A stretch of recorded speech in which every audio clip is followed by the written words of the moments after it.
Hi, Cancer, Sun, Moon, and Ascendant. This is Dane, and I'm going to be doing your August 15th to the 31st, 2023 reading for you. But before we dive into this reading, I just want to let you know that I am open to private readings. So if you would like a private reading, a private personalized meditation, or an animal healing, check out my website, daneharttarot.com, and it's also linked in the description box below. Also, if this reading resonates with you, don't forget to like, comment, and subscribe. It's really helping me get out of YouTube purgatory, which they have put me in because I had to take time off to take care of sick family members. So thank you so very much for liking, for commenting, and subscribing. It's really helping me out tremendously.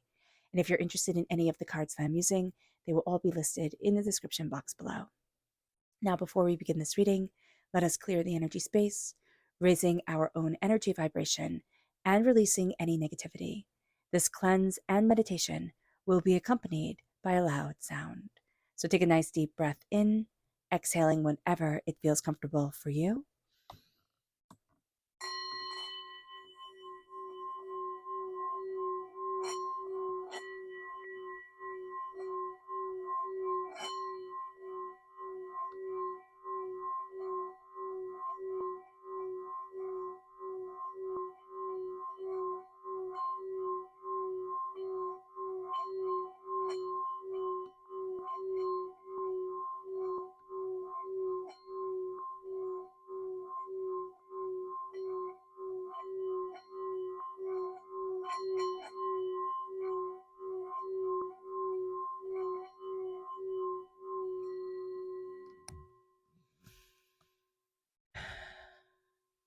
Releasing all negativity from the body like storm clouds, letting yourself feel calm, centered, and at peace as we enter into this safe and loving space.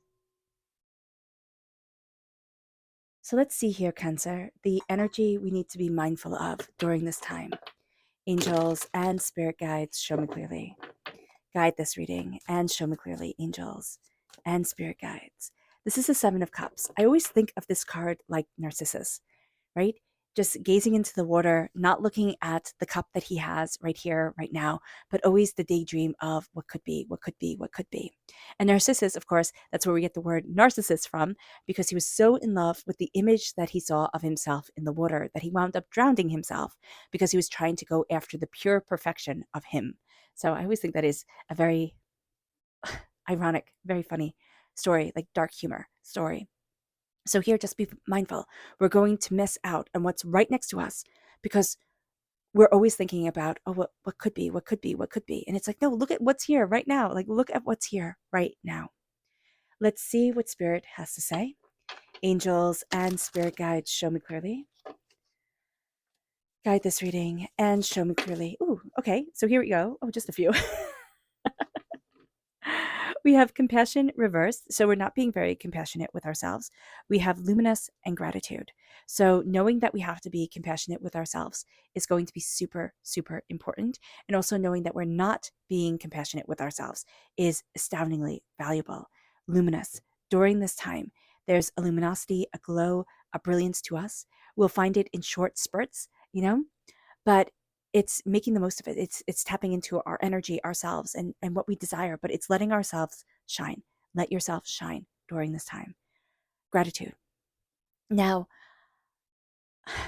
gratitude, being thankful, it is a very powerful thing, but it can also be a very upsetting thing for people, especially if they've been through horrible situations. It's like, I'm supposed to be thankful for that. No, you're not. You don't have to be. I have heard of people. I've worked with a Qigong master who, he said, I thank you and I love you to all the people that hurt him, you know, that starved him and abused him. And he was like, he wasn't doing it for them. He was doing it for him. So if you want to get on that, kind of that way of belief of, I'm doing this for me to move forward in gratitude and love. Because if I move forward in gratitude and love in everything, in every aspect of my history, in every aspect of the way that I move forward, I'm opening up my world so profoundly that it's amazing. But if we're looking at things and we're more on the human side of things, which most of us are, it's like, no, I'm not going to be thankful or grateful for the trauma and the hurt and the abuse. But I am going to be thankful and grateful to me. I am going to love me. I am going to stand in the power of me. And that is a beautiful thing. So gratitude, it's a loaded word.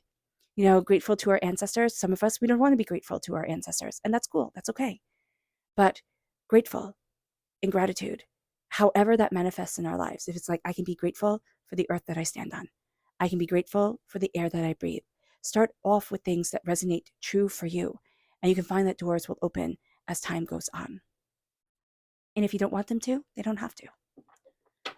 Let's see what the tarot has to say. Angels and spirit guides, show me clearly. Guide this reading and show me clearly, angels and spirit guides. Angels and spirit guides. Okay. So we have a repeat of the number 7. Ooh, I'm sorry. I just kicked my camera. Sorry about that, guys. Okay. There we go. So we have the repeat of the number 7. 7 is a number of truth. Oh, we have it 3 times. Okay, so that's a divine number. We have ourselves coming through. We're represented by the 7th card in the major arcana, and that is the chariot. So this is truth coming forward. It is going to be so important for us to tell the truth. And we're going to find that we're the type of people where if we don't tell the truth, if we even tell a little white lie, like it's nothing bad, right? We get called out. It's like, what the heck is going on? It's part of our life purpose number. But it's also, we dive deeper and deeper into the mystical. The mystical, the esoteric is going to be so important for us. It's really going to help ground us. And that's going to be a powerful thing. We're crowned by the magician reversed. We're not seeing our magic. This is going to be a time where, that luminous part of us, it's the magic that lies within. It's the God's head that is within each and every one of us. I remember reading this little kind of parable when I don't know if it was a parable or a story. I think in middle school, and it always stuck with me. And it was all the gods were talking, right? They called it the God of Abraham, the God of Moses, with, all these other gods from all these other religions were all talking together. And they said, where do we hide the God's head? The part, the essence of divine being that can make humans into immortals, right? Or make humans into gods. And one said, hide it on the highest mountain. And they were like, no, one day man will climb to the highest mountain. Hide it in the deepest part of the sea. No, one day man will go to the deepest part of the sea. Hide it in space. No, one day man will go into space. And then one of them stops and says, hide it within man. That'll be the one place he'll never look. And they all agreed. All the gods of all the religions of all the worlds agreed. Our power, our purpose, our beauty is hidden within us. We just don't look. We always look outward, outward, outward. The more of a challenge, the more of the it's impossible to do, the more we want to do it. But turning inward, it seems so boring. It seems so boring. It's like a little kid going, oh, but that's boring. And so we'll not do it. With the magician reversed, we're not seeing our blessings and our gifts and our powers and our prosperity. And this is a time where we're being reminded, like tapped on the shoulder very politely right now. And it's like, hey, look within.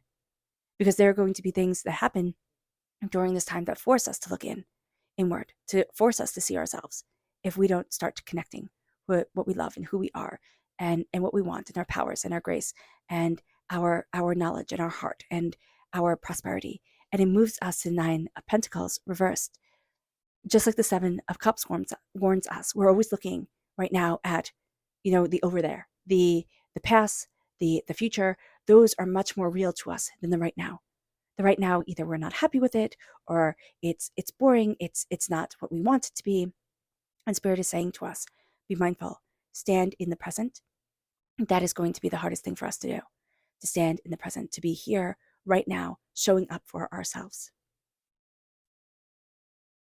Because that place, once we do that, it opens up wealth like we cannot believe. It's like the money starts coming in, or what we value as much as money starts coming in. The 4 of Wands, this is a celebration.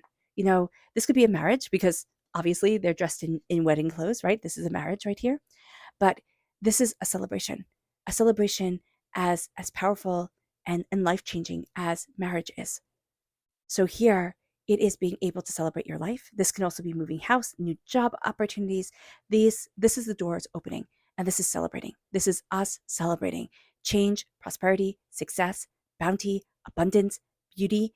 It's like, yes, I'm letting it in, I'm calling it, I'm praising it, and I am moving forward in this celebration. And that's a very, very, very beautiful thing. So just knowing here that the doors are opening, knowing here that we're called also to take care of ourselves, our bodies, to rejoice within us. The chariot. The chariot is us. We are represented by the chariot in the major arcana. It's reigning in our emotions, and it is knowing that throughout all the tarot, the tarot, there we go. This is the most powerful, most advanced weapon in the tarot is the chariot. The only weapon in the tarot is the sword, because right here with the chariot, we don't think of it as being a weapon, but it is. It is. The chariot is what pharaohs and kings and queens and emperors rode. They rode in chariots. The Colosseums, they had chariot races. Only the best could manage a chariot. They even say that one of the hypotheses, I remember when I was younger watching documentaries, and they said one of the hypotheses was that King Tut fell off the back of a chariot. And I always remember the way that they did up that scene. It was so beautiful and so tragic, was that he fell off the back of a chariot and struck his head, right? Because only the most noble, only the most powerful were allowed to ride.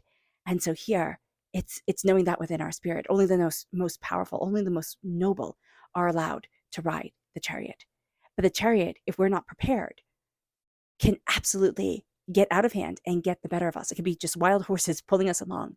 So being aware of this, being aware that our emotions are pulling us, the emotions that we let people see, and the emotions that we, sit in meditation with late at night, those emotions pull us along. We're being guided.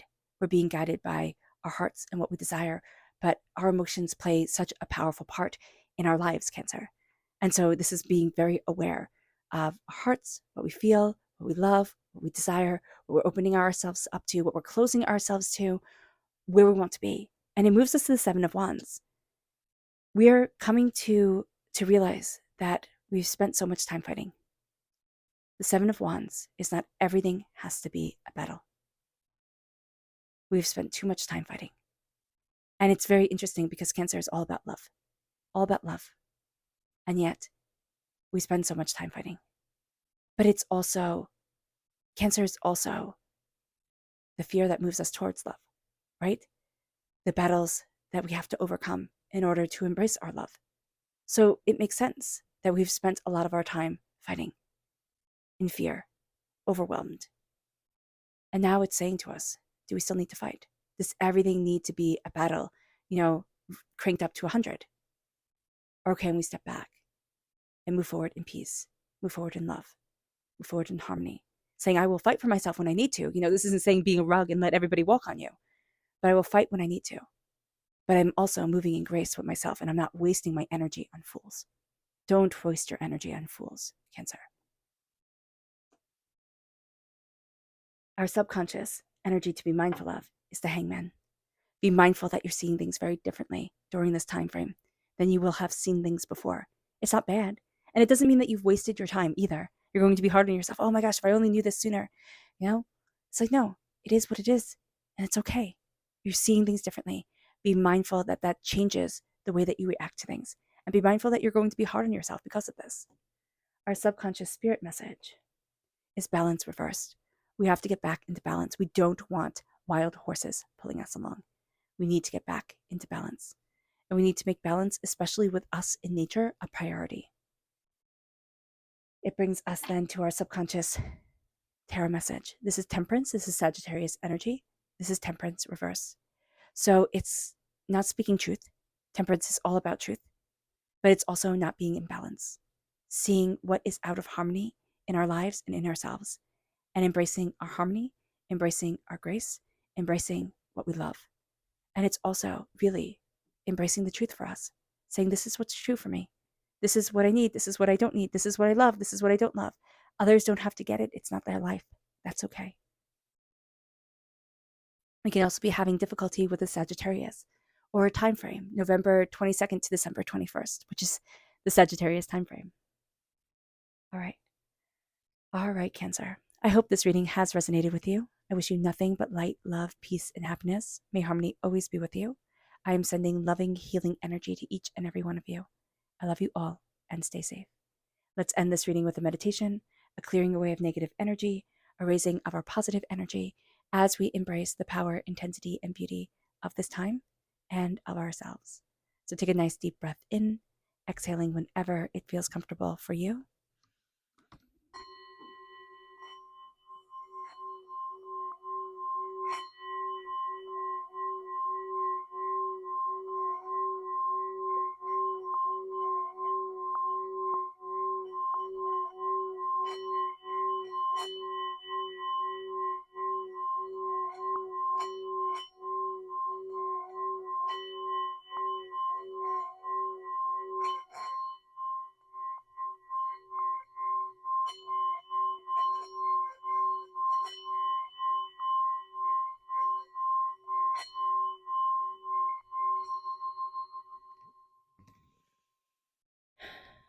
May you move forward in peace and in harmony.